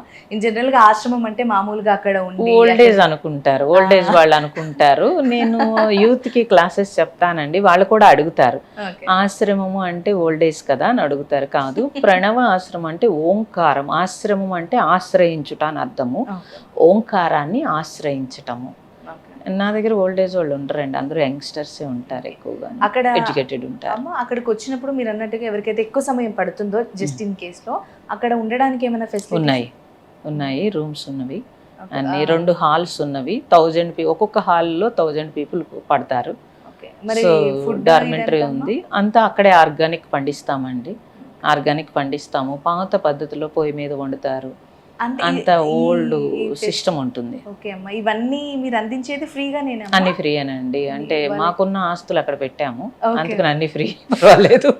ఓకే అమ్మా, అంటే ఎలాగో ఉన్నాను కాబట్టి ఒక ప్రయత్నం అమ్మా, ఏదైనా తప్పుగా అనిపిస్తే మీరు అప్పుడే చెప్పేయండి. లేదు, సో కొంతమంది భక్తులు ఏదైనా వాళ్ళకి నచ్చి అక్కడ డెడికేషన్గా వాళ్ళు ఏదైనా ఇస్తారు డొనేషను, లేదు అంటే ఎవరిని అడిగేది ఏమీ లేదండి, అలా ఏమీ లేదు. మా నాన్నగారు మాకు బాగానే ఇచ్చారు, అది అక్కడ పెట్టేసి పూర్తిగా చేసాము. నాకు పెన్షన్ కూడా వస్తుంది, అవన్నీ కలిపి నడుస్తుంది, బాగానే నడుస్తుంది, ప్రాబ్లం లేదు. చెప్పడమే కాకుండా మీరు చేసి చూపిస్తున్నారు ప్రజాసేవని. అవును, సోషల్ సర్వీస్ ఆ 2 మిక్స్ అయిపోయినాయి ఇప్పుడు. అప్పుడు ఓన్లీ సోషల్ సర్వీస్ ఉండేది, ఇప్పుడు స్పిరిచువల్ సోషల్ సర్వీస్ 2 మిక్స్ అయినాయి, మిక్స్ అయ్యే ఆశ్రమం నడుస్తుంది. అమ్మ, ఇప్పటివరకైతే మంచిగా మీ ఆశ్రమం గురించి కానీ వీటన్నిటి గురించి చాలా చక్కగా చెప్పారమ్మా. ఇప్పుడు మళ్ళీ ఒక రకంగా మొదటికి వచ్చేస్తే అసలు మీరు ఓంకార నామం ధ్యానం చేస్తూ ఉంటారమ్మా, అసలు ఓం యొక్క ప్రాముఖ్యత ఏంటమ్మా? అసలు ఓంకారము ప్రాముఖ్యత అన్నప్పుడు మన ఋషులు మునులు మీరు గమనిస్తే, మీరు పూజలో కానీ ఎక్కడైనా సరే ఒక మంత్రం చెప్తే ముందు ఓంకారం చెప్తారు. ఓం లేకుండా మంత్రం లేదు. కరెక్టేనా? మీరు జపం చేసిన ఓం లేకుండా మంత్రం లేదు కదండి, ఎందుకు అనేది ఫస్ట్ తెలుసుకోవాలి అసలు. మరి కొంతమంది మన పురాణం చూస్తుంది మనం పెట్టి చదివేయాలని కొంతమంది అనుకుంటారు, అలా ఉండదండి అసలు. ఎంత విశిష్టత లేకపోతే వాళ్ళు మంత్రానికి ముందు చేస్తారు కదండి. కరెక్టే. అంటే ఆ ఓంకారము మీరు చేసినప్పుడు మీకు ముందే చెప్పాను శుద్ధి అవుతారు. ఆ శుద్ధి అయి మంత్రం చెప్తే మంత్రం యొక్క విశిష్టత మీకు ఎక్కువగా పెరుగుతుంది. అందువల్ల ఓంకారము కంపల్సరీ. సో మన జీవితంలో భాగం చేసుకున్నప్పుడు దాంతో మన జర్నీ ఒక ఎనర్జెటిక్గానే ఉంటుందండి. ఇప్పుడు మీరు నన్నే తీసుకుంటే ఎన్ని పనులు చేసినా నేను ఎప్పుడూ అలసట అనిపించదు నాకు. రోజుకి 4-5 క్లాసెస్ చెప్తాను, వర్క్ చేస్తాను, ఎంతోమంది బాధలతో వస్తారు వాళ్ళు. నేను నైట్ 2 hours పడుకుంటాను అంతే, 2 గంటలే. సో ఇదంతా ఎక్కడి నుంచి వచ్చిందంటే మరి నేనైతే ఓంకార మహిమ అంటాను. అంటే ఓం అని జపం చేస్తూ జపం చేయటం కాదు కదా, దాని మీద పూర్తి కాన్సన్ట్రేషన్ తోటి అది మనలోంచి ఎలా వస్తుంది, మనలోంచి తీసుకోవడం, బయట నుండే శబ్దాన్ని మనం తీసుకోవడం, మన నుంచి శబ్దం బయటకు వచ్చేటప్పుడు ఓం అని పలకడం కాకుండా సరౌండింగ్స్ లో దాన్ని గుర్తించడం కూడా. అకార ఉకార మకారముల కలయిక ఓం అన్నారు. అయితే అలా ఎందుకు అన్నారు అంటే అకారంతో స్టార్ట్ అవుతుంది అసలు, తర్వాత వదిలేశారు దాన్ని. కానీ అన్నప్పుడు 3 రకాల కలయిక జరుగుతుంది మనలో. దాన్ని మేమేమంటామంటే సృష్టి అంటే శబ్దం పుట్టింది, స్థితి ఇక్కడ విష్ణువు, లయం శివుడు, అంటే బ్రహ్మ విష్ణు మహేశ్వరుడు. అకార ఉకార మకారముల 3 ఏంటంటే బ్రహ్మ విష్ణు మహేశ్వరులు. ఈ 3ంటిని మీరు కలుపుతున్నారు లోపల. ఒక్కరిని ఆరాధిస్తేనే అంత శక్తి ఉంటే 3ంటి యొక్క శక్తి అది కదండి. ఓం అని పలికినప్పుడు ఇక్కడ నుంచి మనకి ఓం అని వస్తుంది. అయితే ఓం అని ఎందుకు అన్నారు అని అంటే ఎప్పుడైతే మీరు వాడుక భాషలోకి దాన్ని తీసుకొచ్చేటప్పటికి ఆ పక్కకి వెళ్ళిపోయింది. మంత్రానికి ఇచ్చేటప్పటికి ఏమైందంటే ఓం అన్నప్పుడు అకారము చివరికి వస్తుంది, మిగతాదంతా ముందుకు వస్తుంది. కాబట్టి ఇప్పుడు నమ శివాయ పంచాక్షరి మంత్రం చేశారనుకోండి, ఓం నమ శివాయ ఆ ఆఖరికి వచ్చేస్తుంది. ఓకే, మంత్రం దగ్గరికి వచ్చేటప్పటికి అలా వస్తుంది కాబట్టి ఆ ఓంకారాన్ని యోగాల్లో అన్నిట్లో ఓం అంటం మొదలు పెట్టారు. అంటే ఇక్కడ నుంచి పలకుండా అనేస్తున్నారు అది. సో ఒరిజినల్గా దాని మీద ఏదైనా సాధన మీరు చేస్తూ ఉంటే కనుక తప్పనిసరిగా ఆ నుంచే స్టార్ట్ చేయాలి. చేస్తే కనుక అది సృష్టి స్థితి లయ మూడింటిని ఏకం చేయటాన్ని ఓంకారం అంటారు. అప్పుడు ఏమవుతుందంటే లోపలంతా శుద్ధి అవుతుంది. అలా శుద్ధి అయినప్పుడు సాధన బాగా ఇంక్రీజ్ అవుతుంది. ఓకే, దానికోసం ఓంకారం తప్పనిసరిగా మహామంత్రం అన్నారు. అందుకే ఓంకారాన్ని మహామంత్రం అన్నారు. అంటే అది సన్యాసులకి హయ్యెస్ట్ ఇంకా అదే మంత్రము. సన్యాసానికి అయితే ఓం అనుకుంటూ ఓంకారమే మంత్రము వాళ్ళకి. మిగతా వాళ్ళకి ఎందుకు చేయాలి అని అంటే ఇప్పుడున్న కలియుగంలో ఇప్పుడు చాలా కష్టం అండి శుద్ధి చేయటము. నేనేమంటానంటే ఓంకారంతో అయితేనే వాడు ఈజీగా శుద్ధి అవుతాడని చెప్పి చాలామంది అడిగారు. ఆడవాళ్ళు ఓంకారం పలకకూడదు, లేకపోతే ఇలాగా మేము చేసేటప్పుడు కూడా బోల్డ్ రకాల ఇబ్బందులు ఇవన్నీ వచ్చినవి అన్నారు, అంటా ఉంటారు. అయితే ఎందుకు పలకూడదు అనేది చూసి అందుకే ప్రయోగం దాని మీద చాలా రకాలుగా రీసెర్చ్ అందుకే చేయటము అనేది అది ముఖ్య కారణమైపోయింది. అందుకని లేదు చేయొచ్చు అని ఇన్ని లక్షల మంది ఆడపిల్లలు నా దగ్గర ఉన్నారు. వీళ్ళందరూ చేసి చూపించి నిరూపించి దాన్ని కంప్లీట్గా క్లాసెస్లో చెప్పడం జరుగుతుంది. ఓకే అమ్మ, మరి జనరల్గా ఇప్పుడు ఎవరైనా ఋషులైనా సరే, సిద్ధులైనా సరే, సన్యాసులైనా సరే జనరల్గా ఈ తీర్థయాత్రలు చేస్తూ ఉంటారమ్మా. అలా మీరు ఎప్పుడైనా చేశారా? తీర్థయాత్రలు అంటే హిమాలయాలు అంతా వెళ్తాం కదండి. హిమాలయాలు వెళ్ళారా అమ్మ మీరు? వెళ్ళాను. మరి హిమాలయాలు వెళ్ళినప్పుడు అంటే నార్మల్గా ఎవరైనా వెకేషన్లకి అక్కడ ఆ కొన్ని చుట్టుపక్కల ప్రాంతాలకు వెళ్తారు, కానీ హిమాలయాలకు అనేది అసలు మామూలుగా సిద్ధులు మీలాగా సన్యాసులు అలా వెళ్తారమ్మా. మరి అక్కడికి వెళ్ళినప్పుడు మీ అనుభూతి ఏంటమ్మా, అసలు ఎలా అనిపించింది? అంటే మేము సాధన కోసం వెళ్ళడం, ముందు అరుణాచలం అంతా నా సాధన అండి, తర్వాత రిషికేశ్ ఎక్కువ, తర్వాత అంతా కూడా ఉత్తరకాశీ, గంగోత్రి, ఇప్పుడు హిమాలయాల్లో డీప్ అడవులకు వెళ్తున్నాను నేను. సో అలా వెళ్ళినప్పుడు అంటే హిమాలయాలు అన్నప్పుడు మీరు జస్ట్ యాత్రకి వెళ్తారు. నేనేమంటానంటే పర్వతాలు మనల్ని రిసీవ్ చేసుకోవాలండి. పర్వత శ్రేణి అంటాము. పర్వత శ్రేణి ఎప్పుడు కూడా ఒక ఫుల్ ఎనర్జెటిక్గా ఉంటుందండి. దాని నుంచి వచ్చే వైబ్రేషన్స్ మనల్ని ఆహ్వానిస్తాయి తప్పనిసరిగా సాధనకి. సో అలా వెళ్తాము. వెళ్ళినప్పుడు మాత్రం ఏ పర్వతం మనల్ని రిసీవ్ చేసుకుంటుందో అక్కడ మనకి హ్యాపీగానే ఉంటుంది, అందుకనే రక్షణ కూడా ఉంటుంది.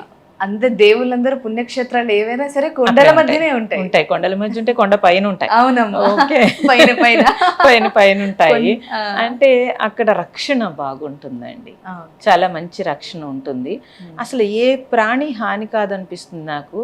మళ్ళీ సిటీస్ వచ్చి మనుషులే హాని అనిపిస్తుంది నాకైతే పర్సనల్గా అనిపిస్తుంది అలాగా. సో ఒంటరిగా తిరిగినా ఏం అవ్వదండి, ఒంటరిగా తిరిగినా ఏం అనిపించదు, ఏమీ అవ్వదు. నేను డీప్ అడవుల్లోకి కూడా వెళ్ళాను. అసలు ఎప్పుడు ఆ రక్షణ ఆ పర్వతాలే ఇస్తాయి అనిపిస్తుంది. హిమాలయాలు అని అంటే మనకి దేవతా భూమి అండి, అదంతా దేవభూమి. ఆ దేవభూమిలో మనం తిరుగుతున్నప్పుడు మనకు అంత రక్షణ అలాగే ఉంటుంది. ఆహారం తీసుకున్నా తీసుకోపోయినా గంగ నీరు 80% మినరల్స్ వచ్చేస్తాయండి గంగ నీరు నుంచి. అందుకే ఏమి ఆహారం తీసుకోపోయినా అక్కడ బతికేయచ్చు శుభ్రంగా. ఒట్టి గంగ నీరు తీసుకుని బతికేయచ్చు, అంత బాగుంటుంది, ఎనర్జెటిక్గా ఉంటుంది. ఆ భూమి ఎనర్జెటిక్, ఆ వాటర్ ఎనర్జెటిక్, ఇంకా ఆహారమే అవసరం లేదన్నట్టు ఉంటుంది. సో సాధన ఈజీగా అవుతుందండి, ఎటువంటి నెగిటివ్ వేవ్స్ ఉండవు, అంత పాజిటివ్ ఎనర్జీ ఉంటుంది. దానివల్ల సాధన ఈజీ. అందుకే మహాత్ములందరూ అక్కడ ఉంటారు. ఓకే అమ్మ, మరి మీరు అక్కడికి వెళ్ళినప్పుడు మీలాగే ఇంకా సాధకులు కానీ సిద్ధులు కానీ ఉండి ఉంటారమ్మా. వాళ్ళని కలిసినప్పుడు మీకు ఎలా అనిపించింది? అంటే నేను ఫాలో అవుతున్నది ఇదేనా, వీళ్ళు చేస్తున్నది లేదా, అంటే వ్యత్యాసం ఏమైనా తెలిసిందా అమ్మా? అలా అంటే సాధన ఎవరిది వాళ్ళకే ఉంటుందండి. వాళ్ళు ఎలా వచ్చారో, ఎటు నుంచి వచ్చారో ఆ రూట్లోనే వెళ్తారు. కానీ మహాత్ములు కలిసినప్పుడు మాత్రం చాలా, అంటే కొంతమంది మహాత్ములు అసలు మనం చాలా దూరం నుంచే కలవలేమండి, అంత వైబ్రేషన్ ఉంటుంది. వాళ్ళు మనల్ని రిసీవ్ చేసుకుంటే తప్పించి మనం కలవలేము. సో అలా రిసీవ్ చేసుకున్నప్పుడు ఒక మంచి అనుభూతి ఉంటుంది, ఇంతటి మహాత్ముల్ని కలిసాము అని ఒక అనుభూతి ఉంటుంది. తర్వాత ఇక్కడలాగా 50 ఏళ్ళు 100 ఏళ్ళు కాదు కదండి, 200 సంవత్సరాలు 300 సంవత్సరాలు బతుకుతారు యోగులు. అలాంటి వాళ్ళని చూసినప్పుడు అద్భుతంగా అనిపిస్తుంది. మనము సిటీలో చాలా దారుణమైన ప్లేస్లో ఉన్నామని నా అభిప్రాయము. కానీ తప్పదు. మనకి భగవంతుడు ఇచ్చిన వర్క్ ఇదంతా ఇక్కడే ఉంది కాబట్టి చేయాలి. కానీ వాళ్ళు చాలా బాగుంటుందండి. అసలు మనం ఏమీ తెలియక్కర్లేదు, చాలా ప్రేమగా చూస్తారు, ఆహ్వానిస్తారు, వాళ్ళకి మనకు తెలియంది ఏదైనా నేర్పుతారు. అంతా రిసీవింగ్ చాలా బాగుంటుంది. మహాత్ముల దగ్గర రిసీవింగ్ చాలా బాగుంటుందండి. ఓకే అమ్మ, మీరు ఇంతకుముందు అన్నట్టుగా కొంతమంది యోగులు కానీ సిద్ధులు కానీ వైబ్రేషన్ మ్యాచ్ అవ్వదు, వాళ్ళకి కలవలేము అని అన్నారు కదమ్మా. అంటే ఇన్ జనరల్గా ఏ వ్యక్తిని కలిసినా కూడా అదొక పర్పస్ పై లేకపోతే ఏదైనా పూర్వజన్మ అవును అలా ఇంటర్లింక్ ఉంటుందా? ఉంటుందండి, ఉంటుంది. ఎందుకనంటే మనం కలవాలి అన్నా కూడా ఉట్టినే కలవలేమండి. ఎవరు మామూలు మనుషులైనా సరే వాళ్ళ పూర్వ జన్మ పుణ్యమే ఉంటుంది. గురువులు కానీ మహాత్ములు కానీ వాళ్ళ బ్లెస్సింగ్స్ మనకి అందుతాయి అని అంటే వాళ్ళకి ఆ పుణ్యం ఉంటేనే కానీ అందదండి. సో కంటితో చూడడము, బ్లెస్సింగ్ తీసుకోవడము, లేకపోతే వాళ్ళ దృష్టిలో మనం ఉండడం అనేదంతా కూడా వాళ్ళ చేసిన దాని మీద ఆధారపడి ఉంటుంది, అలాగే ఆధారపడి ఉంటుంది. నేను నా చిన్నప్పుడు ఎంతోమంది మహాత్ములు కలిసినా నాకు వాళ్ళ మహాత్ములని జ్ఞానులని కూడా తెలియదు. అసలు తెలియకుండానే చాలా బ్లెస్సింగ్ పొందాను నేను. తెలిసిన తర్వాత నేను అన్వేషించినప్పుడు పెద్దగా దొరకలేదు నాకు. మళ్ళీ ఇప్పుడు వాళ్ళ బ్లెస్సింగ్ రావాల్సిన టైంలోనే వస్తాయి. అంటే మన మాయామోహాదులతో మనం ఉంటే మాత్రం వాళ్ళు దూరంగానే ఉంటారండి. సో ఓపెన్ మైండ్ తోటి, ఓపెన్ హార్ట్ తోటి మీరు ఉన్నప్పుడు ఆటోమేటిక్గా మహాత్ముల బ్లెస్సింగ్స్ ఎవరికైనా వాళ్ళు ఏమీ సాధన చేయాల్సిన అవసరం లేదు, ఎవరికైనా లభ్యమవుతుంది. ఓకే అమ్మ, మరి మొత్తంగా మా కోసం టైం తీసుకొని మాకు ఇంటర్వ్యూ ఇచ్చారు, చాలా సంతోషం అమ్మ. మరి ఫైనల్గా మా ప్రేక్షకుల కోసం మీరేమైనా తెలియజేయాలనుకుంటే ఒక 4 విషయాలు మా కోసం అమ్మ. ప్రేక్షకులందరికీ నేను చెప్పేది ఒకటేనండి, మనిషి అల్టిమేట్గా హ్యాపీనెస్ కావాలి, దానికోసమే అన్వేషిస్తారు. ఆ హ్యాపీనెస్ అవుటర్లో డబ్బు పెట్టి కొనుక్కుంటున్నారు. అలా కాకుండా మీ ఇన్నర్లో పైసా ఖర్చు లేకుండా ప్రకృతి నుంచి బోల్డ్ హ్యాపీనెస్ వస్తుంది. నేను అది తెలుసుకోమని చెప్తాను.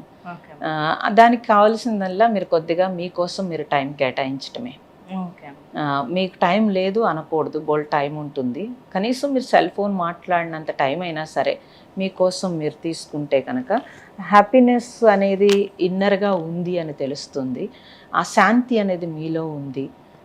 బయట ఉండే అశాంతులన్నీ తొలగించుకోవాలి అని అంటే కనీసం కొద్దిగానైనా శాంతి కోసం అన్వేషించాలి. అన్నిటి మీద మీరు పెట్టేంత టైము ఏదైతే ఉందో దాన్ని కొంచెం మీలో శాంతి కోసం మీరు అన్వేషణ మొదలు పెడితే అక్కడే పరమాత్మ ఉన్నాడు, అక్కడే ఆత్మ ఉంది, అంత శాంతి మీలోనే ఉంది. ఆ మీలో ఉన్న శాంతిని కనీసం మీ ఫ్యామిలీకి పంచాలన్నా మీరు ముందు శాంతిగా ఉండాలి అంటాను. అందుకే ఒక స్త్రీ శాంతిగా ఉంటే ఆ ఇల్లంతా శాంతిగా ఉంటుందండి. కాబట్టి ఒక స్త్రీ విద్య ఉంటే ఆ ఇల్లంతా వెలుగు అన్నారు. అలా నేనేమంటానంటే ఒక స్త్రీ శాంతిగా ఉంటే ఇల్లంతా ప్రశాంతంగా ఉంటుంది. మా ప్రయత్నం కూడా అదే. కాబట్టి నేనేమని చెప్తాను అంటే ఒక గృహాన్ని ఏలే లక్ష్మిని స్త్రీ అంటే. ఒక గృహం ఆవిడ చేతుల్లో ఉంది, ఆ గృహంలో ఉండే వాళ్ళందరూ ఆవిడ చేతుల్లో ఉన్నారు, అందుకని గృహలక్ష్మి అన్నారు. సంపద అంటే ఆ స్త్రీ నుంచే వస్తుందండి. ఆవిడ చిరునవ్వు, ఫేస్లో చికాకు లేకపోవడము, సహనము, శాంతము, సౌశీల్యము, ఇవన్నీ స్త్రీకి ఆభరణాలు. ఈ బయట ఆభరణాలు కాదు, అవి ఆభరణాలు. సో ఆ ఆభరణాలు ఎప్పుడు ధరించి ఆ స్త్రీ ఉంటే ఆ ఇల్లు లక్ష్మీదేవి, లక్ష్మిని వేరే ఆరాధించక్కర్లేదండి. ఆ ఇల్లు ఎప్పుడు లక్ష్మీ కళతో ఉంటుంది. ఆ ఇంట్లో నుంచి వచ్చిన పిల్లలు సక్సెస్ అవుతారు. ఆ ఇంట్లో ఉండే జెంట్స్, మగవాళ్ళు కూడా బయటికి వెళ్ళి సక్సెస్ అవ్వగలుగుతారు. కాబట్టి నేనేమని చెప్తానంటే స్త్రీ దగ్గర సంపద ఉంది. ఏ సంపద? శాంతము, సౌశీల్యము, సహనము, మోరెవర్ అన్నీ కలిపి లక్ష్మి. ఓకే, అలాంటి సంపద ఉంది. కాబట్టి ప్రేక్షకులందరికీ నేను చెప్పేది ఏంటంటే మీ ఇల్లే దేవాలయం. మీ ఇంట్లో మీరు ప్రశాంతంగా ఉన్నప్పుడు ఆటోమేటిక్గా మీ సంపద అంతా కూడా మీరు సక్సెస్ అవ్వడానికి, మీరు సంపద రావడానికి అన్నింటికి మనమే కారణమవుతాం. కాబట్టి ఆ ఇంటిని కొంచెం ప్రశాంతంగా ఉంచుకోవడానికి, మీరు ప్రశాంతంగా ఉండడానికి ట్రై చేస్తే సరిపోతుంది. ఇంట్లో ఎక్కువగా దీపారాధన లేకపోతే భగవంతుణ్ణి ఆరాధించేటప్పుడు మీరు పాజిటివ్ ఎనర్జీ ఉంటుంది. అలా ఎవరెవరు పాజిటివ్ ఎనర్జీ ఇంట్లో వాళ్ళందరికీ కూడా అందరికీ ఉంటుంది. ఆ చుట్టూ వాతావరణం అంతా కూడా తద్వారా మారుతుంది. తద్వారా మీరు ప్రకృతికి సేవ చేసిన వారు అవుతారు. కాబట్టి మీరు చక్కగా ఇంట్లో మీరు ఏం చేస్తారో, ధ్యానం చేస్తారా, జపం చేస్తారా, పూజ చేస్తారా, మీ ఇష్టం, మీరేం చేసుకున్నా సరే, మీరేం చేసినా దానికి కొంచెం టైం కేటాయించి, తప్పనిసరిగా టీవీలు సెల్ ఫోన్లు కొంచెం తగ్గించి దానికి టైం కేటాయించి మీరు చేసినప్పుడు మీరు బాగుంటారు, మీ ఇల్లు బాగుంటుంది, తద్వారా ఈ సొసైటీ బాగుంటుంది. కరెక్ట్ అమ్మా. మీరు అన్నప్పుడు ఒక చిన్న నానుడి, ఇది అయిపోయాక మనం ఫినిష్ చేద్దాం. మామూలుగా ఒక నానుడి విన్నానమ్మా. మామూలుగా ఒక స్టోరీ ఏంటి అంటే, ఎవరో వాళ్ళ ఇంట్లో పని చేసే ఆవిడ దొంగ బుద్ధి ఉంది ఆవిడకి. ఆ దొంగ బుద్ధి ఆవిడ వంట చేస్తున్నప్పుడు ఎవరైతే ఋషుల ఇంటికి వచ్చారో ఆ ఋషులకు భోజనం చేసినప్పుడు ఇండైరెక్ట్ గా తన నాలెడ్జ్, తన నెగటివిటీ ఏదైతే ఉందో అది తెలియకుండా ఆ ఋషికి వచ్చేసి తిన్న గిన్నెను కూడా తీసుకొని వెళ్ళాడంట. ఏంటి నేను ఇలా వెళ్తున్నాను అని బయటికి వెళ్ళినప్పుడు మళ్ళీ ఆ ఋషి గారు వచ్చి అడిగి ఇది ఎవరు వండారు ఏంటి అని అంటే అప్పుడు అర్థమైన పాయింట్ ఏంటి అని అంటే, ఆ నెగటివ్ ఏదైతే ఉందో నువ్వు చేసే వంట ద్వారా కూడా అది ఇంకొకరికి వస్తుంది అని ఆశ్చర్యంగా అనిపించింది. ఇవన్నీ నిజమే కదా? నిజమేనండి. అందుకే మహాత్ములు ఎవరు కూడా ఎక్కడ పడితే అక్కడ తినరు. రోడ్డు మీద కానీ ఎక్కడ పడితే అక్కడ ఎవరు వండారు, ఎవరు వడ్డించారు, అది ఇంపార్టెన్స్. ప్రేమతో ఎవరు వడ్డించినా తింటారు. ప్రభావం పడుతుంది, తప్పనిసరిగా ప్రభావం పడుతుందండి. అందుకని ఆహార నియమం గట్టిగా ఉంటుంది. సో సామాన్యులైనా సరే ఆహారం పూర్వం ఎవరు అలా బయట తినేవారు కాదండి. అందుకే వాళ్ళు కంపల్సరీ వాళ్ళ ఇంట్లోనే తినేవారు, బయట తినేవారు కాదు. అకేషన్ అంటే ఇలాగా ఇంతమంది జనం ఎవరు వెళ్ళేవారు కాదు అకేషన్కి. ఎవరో పెద్దవాళ్ళు వెళ్ళేవారు, అక్కడ కూడా చాలా శ్రద్ధగా నైవేద్యం పెట్టి కానీ తినేవారు కాదు. ఇలా బయట క్యాటరింగ్లతోటి వాటితోటి గబగబా హడావుళ్ళతోటి ఎవరు భోజనాలు చేయలేదు. అంటే ఆబతనం లేదు అప్పుడు. అలాగా ఒక ప్రశాంతత ఉంది వాళ్ళకి, ఆహార నియమం ఉంది. పెద్దలైనా ఎవరైనా సరే ఇంట్లో భోంచేసి వెళ్తే మళ్ళీ ఇంటికి వచ్చే వరకు కాళ్ళు కడిగి కూర్చునేవారు కాదు అసలు. అక్కడే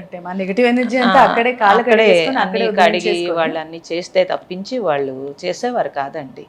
అంత నియమంగా ఉన్నారు కాబట్టి స్వచ్ఛత, ఎక్కువ సంవత్సరాలు బ్రతికారు, ఆరోగ్యంగా బ్రతికారు. సో మనం చిన్న పిల్లల్ని కూడా తీసుకెళ్ళి రోడ్డు మీద తినిపించేస్తారు. నేనేమంటానంటే అసలు నిజమైన తల్లి ప్రేమ అది కాదు అసలు. వాడు ఎందుకంటే చాలా చిన్నవాడు, వాడు భవిష్యత్తు ఉంది, వాడికి ఎక్కడ పడితే అక్కడ తినిపించేస్తే వాడి భవిష్యత్తు ఏమైపోతుంది? ఆ బోన్స్ మీద అన్నింటి మీద ప్రభావం పడుతుంది. మరి అది తల్లిలో ఆలోచించాల్సిన విషయం. తండ్రి సంపాదిస్తారు కానీ ఇన్ని రకాలు ఆలోచించరండి. తల్లి కంపల్సరీ అది చేయాల్సిందే, తల్లి బాధ్యత అది.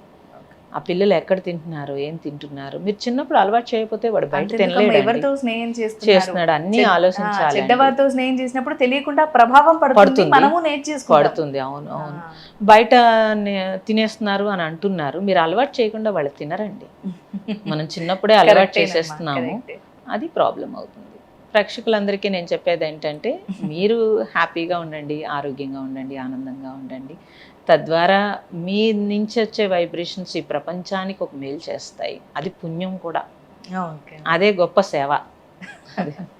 ఓకే అమ్మ, మొత్తంగా మా కోసం మేము అడిగినందుకు ఇంత టైం తీసుకొని కేటాయించి ఓంకారం గురించి, ధ్యానం గురించి, అసలు ఒక దానిపై సాధన చేస్తే మనం ఏ మేరకు వెళ్తామనే దాని గురించి, అలాగే ఈ చిన్నపిల్లలైనా ఆచరించవచ్చు, పెద్దవాళ్ళైనా ఆచరించవచ్చు, అలాగే రమణ మహర్షి గారితో మీ అనుబంధం, వీటన్నిటి గురించి చాలా బాగా వివరించారమ్మా. ధన్యవాదాలు. నమస్తే ప్రేక్షకులందరికీ.